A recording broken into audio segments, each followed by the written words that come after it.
as we get older, our brain becomes less flexible. When people grow up, like, say, I don't know how old your parents are, but, or the parents that you're referring to. When you grow up with a certain level of expectation of the world based on what has been instilled within you, what you've learned from the people around you. So, if you grew up in the early 1900s and mid 1900s, you grew up being exposed to things that were overtly and covertly racist, but they were norms and they were expectations that got built as a result of that. We build these expectations about the world, and then we look for experiences that align with those expectations. We are more easily able to expand our worldview and our expectations of people and things and the world itself the younger that we are. As times change and as movements happen and as people become more socially aware and as we've expanded our views of what a relationship can be, what equality is, et cetera, what that requires people to do is change their expectations of the world. That's a process called accommodation. Accommodation, as we get older, the older you are, the harder it is for your brain to do that because it requires a significant amount of cognitive effort. And so instead, what we do is a process called assimilation, which is where we essentially try to take our experiences and jam them into those prior expectations, or we polarize into those prior expectations because it's too difficult for our brain to expand it. It takes too much cognitive effort. This is where you hear people say things like, oh, I just can't wrap my head around that. I just can't fathom that. I can't blah, blah, blah, blah, blah. So when you're talking about people who are old,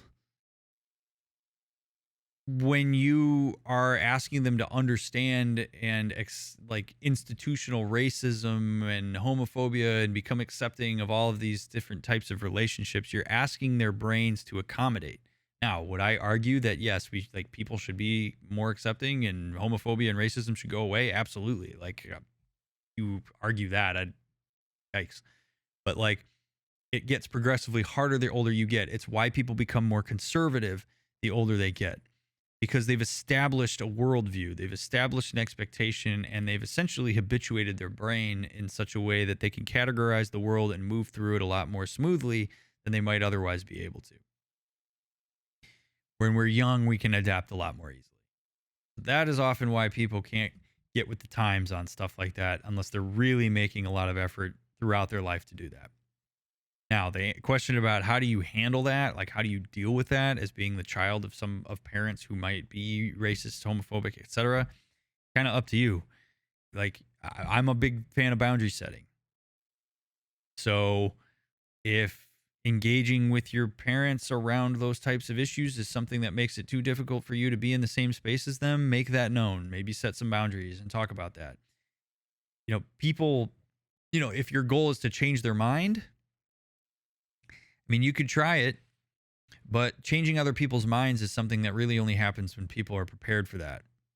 Or if people realize that unless they make some kind of concerted effort to at the very least hear somebody out, that they won't be engaged with anymore. But ultimately, in relationships that are there by choice, particularly in adulthood, really the only thing, the full stop thing that you can threaten is the relationship itself. It's all about setting boundaries that are important for you. So if it means not talking about it, okay, that's usually the route most people go. We're not going to talk about this.